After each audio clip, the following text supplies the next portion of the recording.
স্বাগতম, নমস্কার, আসসালামু আলাইকুম।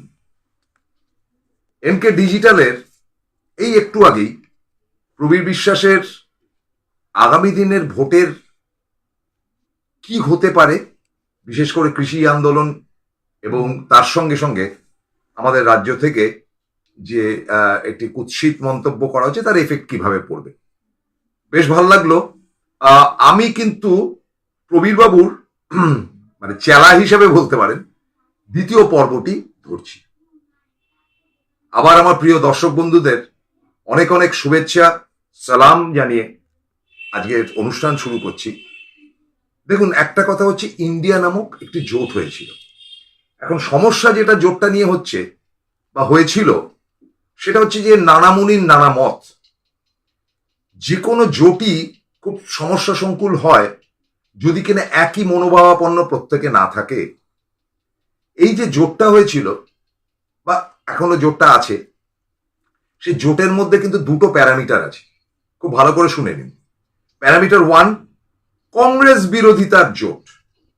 আপনারা জানবেন যে প্রথম কংগ্রেস ভেঙে এনসিপি তৈরি হয়, শরদ পাওয়ারের দল, ন্যাশনাল যে Congress party, nationalist Congress party আর কি, সেটা তো এখন ভেঙে আবার দুটুকরো হয়ে গেছে। যাই হোক, সেটা কংগ্রেস ভেঙে হয় সোনিয়া গান্ধীকে কেন্দ্র করে বা ওই গোছের কিছু। শরদ পাওয়ার দীর্ঘদিনের কংগ্রেসই। দ্বিতীয়টি ভাঙে মমতা বন্দ্যোপাধ্যায়। তিনি কংগ্রেস ভেঙে তৃণমূল কংগ্রেস করেন। এবং তৃতীয়টি কংগ্রেস পার্টিতে ছিল না ঠিকই, কিন্তু কংগ্রেসের সঙ্গে বিরোধিতা করে কিছু অরাজনৈতিক মানুষ একটি দল তৈরি করে, যারা এই মুহূর্তে ভারতবর্ষের সংগঠনের দিক থেকে বিজেপি, কংগ্রেস এবং তারপরেই তাদের কিন্তু জায়গা, সেটা হচ্ছে আপ পার্টি। আপ পার্টির জন্মই কিন্তু হয়েছিল কংগ্রেসকে হারিয়ে, শীলা দীক্ষিতকে হারিয়ে তাদের কিন্তু আগমন হয়েছিল। কিন্তু সংস্কৃতির দিক থেকে বা কালচারের দিক থেকে তিনটে দলের মধ্যেই কিন্তু একটা অদ্ভুত মিল রয়েছে। তারা কিন্তু সাম এক্সটেন্ট কংগ্রেসই, যার যার মতন, অর্থাৎ গান্ধীবাদী বলা যেতে পারে। এদের প্রত্যেকেরই গান্ধীবাদী মতামতে বিশ্বাসী। এবার তাদের সঙ্গে কংগ্রেসের বেশ কিছু আরেকটা দলের কথা বলতে হবে, সেটা হচ্ছে সমাজবাদী পার্টি। সমাজবাদী পার্টিও খুব ইন্টারেস্টিং। 1977-এর আগে যে সোশ্যালিস্ট পার্টি ছিল সেগুলো ভেঙে ভেঙে ভেঙে ভেঙে অনেকগুলো দল হয়। লোকদল হয় চরণ সিং এর, তারপরে সেটা আবার ভেঙে গিয়ে সমাজবাদী পার্টি হয় মুলায়ম সিং যাদবের, এখন বর্তমানে তার ছেলে রয়েছে অখিলেশ যাদব।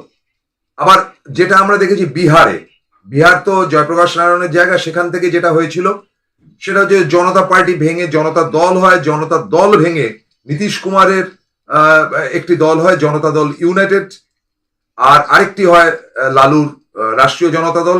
আর উড়িষ্যাতে গিয়ে সেই জনতা দলটি কিন্তু হয়ে যায় বিজু জনতা দল। ফলে অনেকগুলো জনতা দল রয়েছে, তার মধ্যে লালু প্রসাদ যাদবের জনতা দলটি আপাতত কংগ্রেসের সঙ্গে। আরেকটি দল তৈরি হয়, সেটা হচ্ছে ঝাড়খণ্ড মুক্তি মোর্চা। এটা ঠিক কংগ্রেসের বিরোধিতা তৈরি হয় না, বরং ঘুরিয়ে বলা যেতে পারে যে কংগ্রেসের সঙ্গে সখ্যতা বরাবরই ছিল কিন্তু এই ঝাড়খণ্ড মুক্তি মোর্চার। কারণ আপনারা জানেন যে 1991 সালে নরসিমা রাও যখন গভর্নমেন্ট করেছিল, তার তখন সংখ্যা ছিল মাত্র 226 থেকে 236-এর মধ্যে। অথচ আপনারা প্রত্যেকেই জানেন যে 273 না হলে গভর্নমেন্ট চালানো যায় না। সেই সময় শিবু সোরেন ছিলেন ঝাড়খণ্ডের অন্যতম নেতা। এই শিবু সোরেন যখনই কংগ্রেস বিপাকে পড়েছে তাদেরকে সাপোর্ট দিয়েছে। তো এই হচ্ছে গিয়ে আপ পার্টির নানান দলের অবস্থান। আর বাকিদের সঙ্গে কিন্তু কংগ্রেসের অ্যালায়েন্স রয়েছে, যেমন দক্ষিণের কংগ্রেসের অ্যালায়েন্স রয়েছে ডিএমকে এর সঙ্গে, তাদের সঙ্গে নতুন করে অ্যালায়েন্সের দরকার নেই। লালু প্রসাদ যাদবের সঙ্গে কংগ্রেসের অ্যালায়েন্স রয়েছে, ঝাড়খণ্ড মুক্তি মোর্চার সঙ্গে কংগ্রেসের অ্যালায়েন্স রয়েছে। এবং আমরা জানি যে মুম্বাইতে যে অ্যালায়েন্সটা রয়েছে সেটা উদ্ধব ঠাকরের দলের সঙ্গে, এখন তার দলের নাম যাই হোক। তো এই নানামুনির নানা মতের জায়গা থেকে আমি এতটা সিট চাই এতটা সিট চাই না, এরকম ধরনের একটি সমস্যা তৈরি হয়েছিল, যেটা পশ্চিমবঙ্গেও হয়েছে, যেটা সমাজবাদী পার্টির সঙ্গে কংগ্রেসের হয়েছে এবং আপ পার্টির সঙ্গে প্রায় গোয়ার্তুমির পর্যায়ে চলে গিয়েছিল। এবার সকলেই ধরে নিল, আমি সম্প্রতি একটি ইন্টারভিউ দেখলাম, দুটি ইন্টারভিউ দেখলাম, যেখানে পিকে অর্থাৎ প্রশান্ত কিশোর কিন্তু চমৎকার কিছু কথা বলেছেন। প্রশান্ত কিশোর বলেছেন যে নরেন্দ্র মোদী তৃতীয়বারের জন্য ফিরে আসাটা খুব একটা সমস্যা সংকুল নয়, তিনি যেভাবে গুটি সাজিয়েছেন। কিন্তু তার সঙ্গে একটি অ্যাডিশনাল কথা তিনি বলেছেন, যেটা খুব ইনার মিনিং আছে, সেটা যে রাহুল গান্ধীকে অস্বীকার করা যায় না। রাহুল গান্ধী বারবার হারছেন, কিন্তু তার পয়েন্টে তিনি স্ট্রিক্ট থাকছেন। তো এখন এটা তো বাস্তব যে এই ইন্ডিয়া জোটের সব থেকে বড় দল কংগ্রেস দল। অনেক সময় হয়তো বিরোধিতা হয়েছে, বা আমাদের রাজ্যে আমরা দেখেছি যে রাজ্য কংগ্রেস যারা, তারা ভয়ঙ্কর রকম তৃণমূল বিরোধী, অদিত চৌধুরী বা তার সাঙ্গপাঙ্গরা। তো সেখানে জোট হওয়াটা একটা অস্বাভাবিক ব্যাপার। এরপরে যে ঘটনাটি ঘটছে যে সেটা হচ্ছে সন্দেশখালীকে কেন্দ্র করে। সন্দেশখালী নিয়ে একতরফা প্রায় বিপর্যস্ত করে দিয়েছে তৃণমূলকে। তার মধ্যে অনেক বিতর্কিত ব্যাপার আছে যে কে এই শাহজাহান শেখ, সে লুটপাট করছে কিনা, তার দলবলের লোকেরা জমি দখল করছে কিনা, এবং সবশেষে সেখানে ধর্ষণ ইত্যাদি ব্যাপার ট্যাপারগুলো উঠে এসছে। আপাতত সেটা পুলিশের নজরদারিতে রয়েছে। শাহজাহান শেখের বিরুদ্ধে যে মামলাগুলো রয়েছে সেই মামলাগুলোর মধ্যে ইডির মামলাটি সব থেকে বড়, বা ইডির ধরপাকড়টা সব থেকে বড়। কিন্তু এই ধর্ষণ টর্ষণের ব্যাপারগুলো অনেকটাই কল্পকথা বা গল্প কথা বলে জানিয়েছেন কুণাল ঘোষ, এবং তিনি সেগুলো প্রমাণ সাপেক্ষে তুলে ধরেছেন। এবার কথাটা হচ্ছে যে আপনারা জানেন আজ থেকে বছর দেড়েক আগে কৃষি আন্দোলন হয়েছিল। কারা কৃষি আন্দোলন করেছিলেন? পাঞ্জাবিরা, অর্থাৎ শিখ এবং পাঞ্জাবি হিন্দু যারা পাঞ্জাবে থাকে। এবং আপনাদেরকে বলি যে এই যে উত্তর ভারতের একেবারে সর্বোচ্চ জায়গাতে পাঞ্জাব প্রদেশ রয়েছে, তার উপরে জম্মু কাশ্মীর রয়েছে। পাঞ্জাবের প্যারামিটার কিন্তু খুব অদ্ভুত। পাঞ্জাবে কিন্তু আজ অব্দি কোনোদিন বিজেপি সিঙ্গল পার্টি হিসেবে মেজরিটি পায়নি। তাদেরকে আকালি দলের সঙ্গে হাত মেলাতে হয়েছে। পরবর্তী অধ্যায়ে আকালি দল বেরিয়ে চলে এসেছিল, সেটা অন্য স্টোরি। পাঞ্জাবিরা কিন্তু ভারতবর্ষের মধ্যে সবচাইতে লড়াকু জাত। আমি বাঙালিদের খাটো করছি না। স্বাধীনতা সংগ্রাম থেকে শুরু করে যুদ্ধ বিগ্রহ, যেটা আমাদের সঙ্গে পাকিস্তানের যুদ্ধ হয়েছে বা চীনের যুদ্ধ হয়েছে, তাতে কিন্তু পাঞ্জাব রেজিমেন্ট থাকতোই। এবং আপনারা দেখবেন একটা অদ্ভুত কথা বলছি, সারা বিশ্বে কোনো একটি লোককে দেখে, যে কোনো একটি লোককে দেখে সে কোন প্রদেশের বা কোন দেশের খুঁজে বের করা অসম্ভব। আপনি ধরুন লন্ডনে গেলেন, বা আপনি লন্ডনেও দরকার নেই, আপনি নেপালে গেলেন, হঠাৎ একজন কালো চেহারার মানুষকে দেখলেন, কোকড়া চুল। আপনি বললেন এই ওয়েস্ট ইন্ডিজ থেকে এসছি। সে বলল না, আমি জাম্বিয়া থেকে এসছি, বা আমি আফ্রিকার কোন একটা জায়গা থেকে এসছি, কিংবা হয়তো বলবে না আমি অ্যাকচুয়ালি ব্রাজিল থেকে এসছি। অতএব চেহারা দেখে বুঝতে পারছেন না। আপনি সাদা চামড়ার কোন একটি মানুষ, সোনালি চুল, হঠাৎ করে তার সঙ্গে আপনার সিঙ্গাপুরে দেখা হলো। আপনি বললেন যে আর ইউ ফ্রম জার্মানি? সে বললেন no. Then you must be from France. তিনি বললেন no, certainly not. Are you from Britain? No. তারপর আপনি বললেন যে then from where, which country you are coming? তিনি উত্তর দিলেন সুইডেন। সুতরাং সাদা চামড়া বা চুল দেখেও কিন্তু বোঝা যায় না। আপনি আমাদের মতন চেহারাওয়ালা কোনো মানুষকে হঠাৎ লন্ডনে দেখা হলো, আপনি এগিয়ে গেলেন, are you from India? No, I am not from India. আপনি তাকে জিজ্ঞেস করলেন then are you from Pakistan? বললো no, I am not from Pakistan. Then from Bangladesh? No. Then from Bhutan? No. From Sri Lanka? No. দেন বললো যে না আমি ইয়ে থেকে আসছি, আফ্রিকার একটি কোনো জায়গা থেকে আসছি যেখানে চেহারাগুলো ইন্ডিয়ানদের মতো, বা আমি পাকিস্তান থেকে আসছি।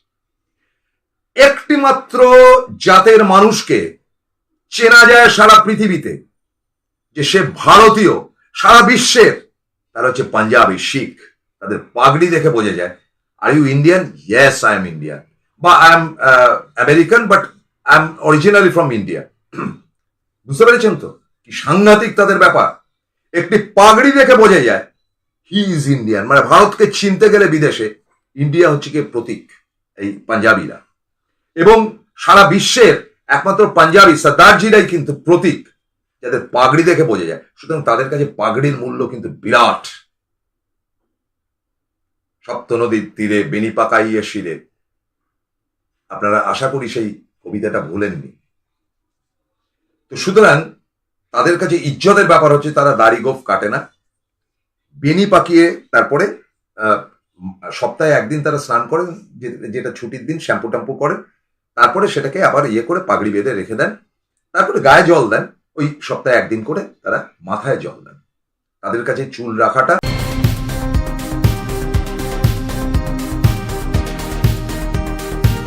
বিধানসভাতে আমরা যেমন হেরে গেছি, তার একটা বড় কারণ হচ্ছে দুটো জায়গায় আমাদের গণ্ডগোল হয়েছে। একটা আমি প্রকাশ্যে বলছি আপনাকে, কিছু ক্ষেত্রে প্রার্থী নির্বাচন ভুল হয়েছিল। আর একটা কিছু জায়গায় আমাদের মনে হয়েছে কাউন্টিং এজেন্টরা আমাদের আগে চলে এসছেন।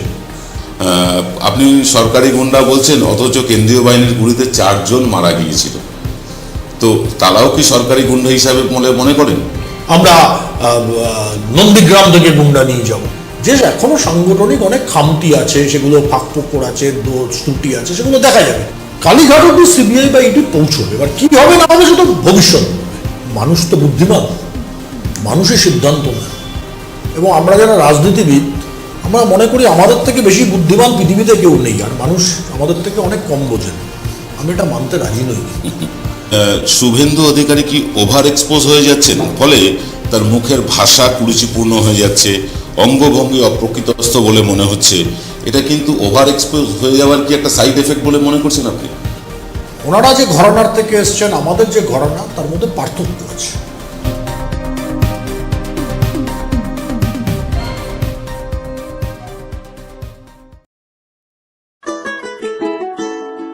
সেরাই যখন হাতের কাছে, অন্যটা কেনই বা কিনি।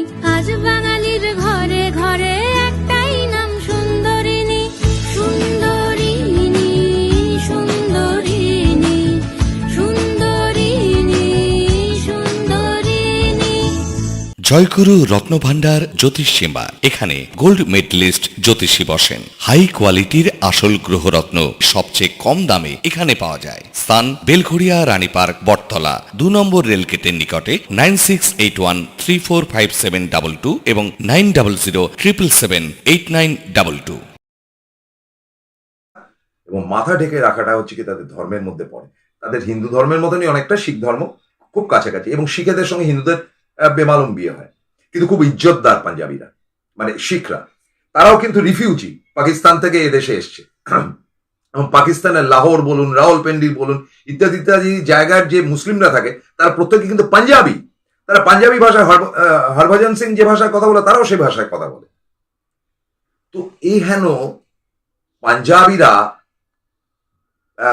মানে এই পাঞ্জাব প্রদেশের ইন্ডাস্ট্রি যেমন আছে, কিন্তু তাদের কৃষি ভীষণ স্ট্রং, ভীষণ স্ট্রং। এবং তারা বরাবর কিন্তু দাবি করে এসছে বর্তমান মোদী সরকারের বিরুদ্ধে, যে আমাদের এই দাবি দাবা মোদী সরকার শোনেনি।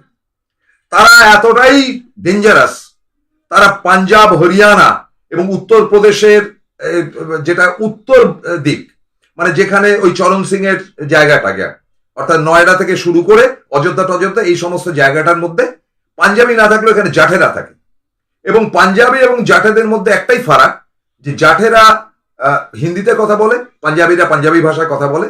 আর জাঠেদের সঙ্গে পাঞ্জাবিদের কোনো একটা জায়গায় মতভেদ আছে, অনেকটা মোহনবাগান ইস্ট বেঙ্গলের মতো। কিন্তু যখনই কৃষির ব্যাপার হয়েছে, তখন জাট আর পাঞ্জাবিরা মিলিত হয়েছে। তো এই হেন আন্দোলনের মধ্যে জাঠেরাও ছিল, পাঞ্জাবিরাও ছিল, পাঞ্জাবি হিন্দুরাও ছিল, মানে মুন্ডা পাঞ্জাবি যাদেরকে বলে। তারা লড়াই করে কাহিল করে দিয়েছিল নরেন্দ্র মোদীকে, এবং তারা একেবারে লালকেল্লাতে পর্যন্ত উঠে গিয়েছিল। এবং কোনোভাবে তাদেরকে মানে জল চালিয়ে, গ্যাস চালিয়ে কোনোভাবে তাদেরকে আটকানো হয়নি। মৃত্যু হয়েছে তাদের, মানে দিনের পর দিন, রাতের পর রাত তারা এই ঠান্ডাতে, গরমে তারা কিন্তু পথের ধারে বসে বসে অবস্থান করেছে, ভাবা যায় না। এবং সেটা এত ভয়ঙ্কর চিত্র হয়েছে, তার একটা এফেক্ট গিয়ে পড়েছিল মহারাষ্ট্রে। আপনারা জানেন যে মহারাষ্ট্রের কৃষক শ্রমীও কিন্তু একেবারেই অনেকটাই অ্যাসোসিয়েট, এবং তারা অনেকটা বামপন্থীও। মহারাষ্ট্রের কৃষকরা কিন্তু বামপন্থীও, তারা লাল ফ্ল্যাগ নিয়ে একবার রওনা দিয়েছিল, আপনাদের নিশ্চয়ই খেয়াল রয়েছে। তো এবারে যেটা হয়েছে, তাদের দাবি দাবা ফুলফিল হয়নি, ফের তারা বেরিয়েছে, এবং ফের তারা কিন্তু ধীরে ধীরে ধীরে ধীরে গরম খাচ্ছে। এবং তাদের আন্দোলনের দাবি দাবা প্রত্যেকটি কারেক্ট। নরেন্দ্র মোদী সরকারের অপদার্থতায় তারা অনেক কিছু থেকে বঞ্চিত হয়েছে। এগুলোর সঙ্গে অ্যাডিশন কি হয়েছে জানেন? আমি গত এপিসোডে বলেছিলাম, সেটা হচ্ছে হরিয়ানা ইত্যাদি জায়গায় ওই যে কুস্তিগির মেয়েদের উপর উত্তরপ্রদেশের এক গুন্ডা এমপির ব্যভিচার বা তাদের উপর মানে যৌন হেনস্থা, এগুলো তো টিভি দেখায় না। টিভি দেখাবে সন্দেশখালী, এটা দেখাবে না। এরা সবাই প্যাক্ট হয়ে গেছে, এবং উত্তরপ্রদেশের কৃষকদের, উত্তরপ্রদেশের উত্তর ভাগের কৃষকরাও এদের সঙ্গে যুক্ত হয়েছে। অর্থাৎ উত্তরপ্রদেশের জাট, হরিয়ানার জাট, পাঞ্জাবের পাঞ্জাবি এবং পাঞ্জাবি হিন্দু এবং দিল্লির পাঞ্জাবি হিন্দুরাও কিন্তু ভেতরে, তারা যদিও কৃষক না, তাদেরকে সাপোর্ট করছে। এতে করে এফেক্টটা কি হয়েছে? নরেন্দ্র মোদী বলেছিল 370, এনডিএ এবার পাবে। গতবারে নরেন্দ্র মোদীর আসন ছিল 303, বেস্ট পসিবল রেজাল্ট ছিল নরেন্দ্র মোদী, একদম পাহাড়ের একদম চূড়োয় পৌঁছে গিয়েছিল। আপনারা জানেন যে তারপরে আর যাওয়ার জায়গা থেকে না, তারপর নামতে হয়। পাঞ্জাবে কটা সিট লোকসভার? 13টা। হরিয়ানার কটা সিট? 10টা। উত্তরপ্রদেশের উত্তর ভাগের জাটেদের কটা সিট? 10টা। হিমাচল প্রদেশে কটা সিট? 6টা। কত হলো? 13 আর 10 23 আর 10 33 আর 6 39, এই 39। তার সঙ্গে দিল্লির 7টা, অর্থাৎ 46। রাজস্থানের 5টি, যে রাজস্থানের কৃষিটা দিল্লির সঙ্গে লাগানো, আমি 4টেই ধরছি, প্রায় 50-এর কাছাকাছি। এবং তার সঙ্গে যদি আপনি মহারাষ্ট্রের 10টি আসন ধরেন, যেই 10টি আসন কৃষি অধ্যুষিত, 60টি আসন। এই কৃষি আন্দোলনের ফলে 60টি আসন টলমল করছে। তার সঙ্গে বিহারের গল্প তো রয়েছেই। বিহারে যে 40টি আসন রয়েছে, সেখানে নীতিশ কুমারের পাল্টি খাওয়াতে সেটাও কিন্তু টলমল। এবং ঝাড়খণ্ডে যে 14টি আসন রয়েছে, সেটাও টলমল তাদের মুখ্যমন্ত্রীকে অ্যারেস্ট করার ফলে। অর্থাৎ সেখানে আমি 40 আর এই 54টি আসনকে আমি ধরছি না, ধরলে হয়ে যাচ্ছে 114টি আসন, আমি ধরছি না। আমি 60টি আসন টলমল করতে আরম্ভ করেছি। এবার 303 মাইনাস 60, 303 মাইনাস 60 মানেটা হচ্ছে 243টি আসন। অর্থাৎ একক সংখ্যাগরিষ্ঠতা থেকে তাদের 30টি আসন কম। মাথা খারাপ হয়ে গেছে।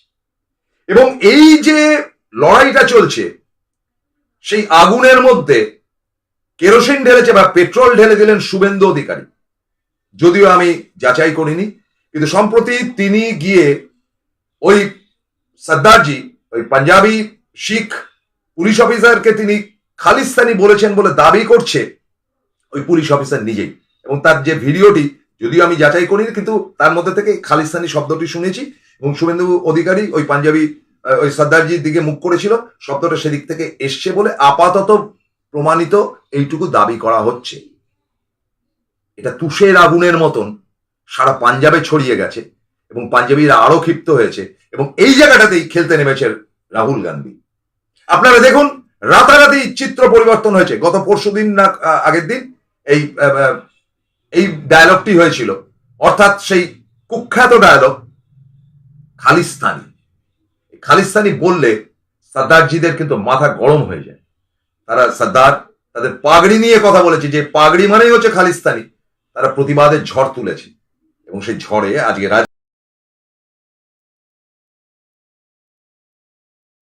রাজনীতির জায়গায় নরেন্দ্র মোদী যদি রাম মন্দির দিয়ে রাজনীতি করতে পারে, রাহুল গান্ধী গিয়ে তাদের পাশে দাঁড়িয়েছে। এবং অদ্ভুত ব্যাপারটা দেখুন, তাতে করে সমাজবাদী পার্টির সঙ্গে দেন অ্যান্ড দেয়ার অ্যাডজাস্ট হয়ে গেছে গতকাল। হ্যাঁ, তোমাকে এই আসনগুলো ছাড়বে, 1:1 লড়াই, যেটা কিছুদিন আগে অব্দি একটা মানে দোদুল্যমান অবস্থায় ছিল। অ্যাডজাস্টমেন্ট হয়ে গেছে হরিয়ানাতে, অ্যাডজাস্টমেন্ট হয়ে গেছে দিল্লিতে, অ্যাডজাস্টমেন্ট হয়ে গেছে গোয়াতে, অ্যাডজাস্টমেন্ট হয়ে গেছে রাজস্থানে, অ্যাডজাস্টমেন্ট হয়ে গেছে গুজরাটে। সেখানে আপকে তারা আসন ছাড়ছে এবং বাকি থাকছে পাঞ্জাব, চণ্ডীগড়কে তারা অলরেডি দিয়ে দিয়েছে। আস্তে আস্তে এটা ঠিক হয়ে যাবে। তার মানে জোটটা এই খালিস্তানি কথা এবং শিখদের আন্দোলনের ফলে একাট্টা হয়ে গেছে। ফলে 60টা সিট টলমল করছে, মাথা খারাপ হয়ে গেছে বিজেপি। শুভেন্দুর যদি বলে থাকেন, শুভেন্দুর উপর যতটুকু আমরা সোর্সে খবর পাচ্ছি, বেমাক্কা খেপে গেছে কেন্দ্রে নরেন্দ্র মোদী থেকে শুরু করে বাকিরা, যে এরকম ধরনের হালকা কথা তিনি বললেন কি করে। ফলে একটি জিনিস জানাই, দেখি একটুখানি চাইছি একটা আপনাদের কথা বলি। সেই তাদের একটি বিখ্যাত কথা, থ্যাংক ইউ প্রমিত, আমার ছেড়ে দিল, বন্দিবীর রবীন্দ্রনাথের, পঞ্চনদীর তীরে বেনি পাকাইয়া শিরে দেখিতে দেখিতে গুরুর মন্ত্রে জাগিয়া উঠিল শিখ, নির্মম নির্ভীক। হাজারো কণ্ঠে গুরুজির জয় ধ্বনিয়া উঠিছে দিক। নতুন জাগিয়া শিখ, নূতন উষার সূর্যের পানে চাহিল নির্মিমিক। অলোক নিরঞ্জন, অলোক নিরঞ্জন মানে আলাক নিরঞ্জন বলে না, অলোক নিরঞ্জন। মহারব ওঠে বন্ধন টুটে, করে ভয়ে ভঞ্জনা। বক্ষের পাশে ঘন উল্লাসে অসিবাজে ঝঞ্ঝনা। পাঞ্জাব আজ গরজি উঠিল অলোক নিরঞ্জন। এসেছে সে একদিন, লক্ষ্য পড়াবে শঙ্কা না জানে, না রাখে কাহারও ঋণ। জীবন মৃত্যু পায়ের ভৃত্য চিত্ত ভাবনাহীন। পঞ্চ নদীর ঘিরি 10 তীর, এসেছে সে একদিন। দিল্লি প্রসাদ কুটে, ভালো করে শুনুন, দিল্লি প্রসাদ কুটে হোতা বারবার বাদশাহ জাদার তন্দ্রা গিয়েছে ছুটে। বুঝতে পারছেন কি বলতে চাইছি? কাদের কণ্ঠে গগন মন্থ, নিবিড় নিশীথ টুটে। কাদের মশালে আকাশ ডালে, আগুন উঠেছে ফুটে। পঞ্চ নদীর তীরে ভক্ত দেহের রক্ত লহরী মুক্ত হইল কিরে। লক্ষ লক্ষ চিরে ঝাঁকে ঝাঁকে প্রাণ পক্ষী সমান, ছুটে যেন নিজ নীরে। বীরগণ জননীরে রক্ত তিলক ললাটে পড়ালো পঞ্চ নদীর তীরে। সর্দার রাখে।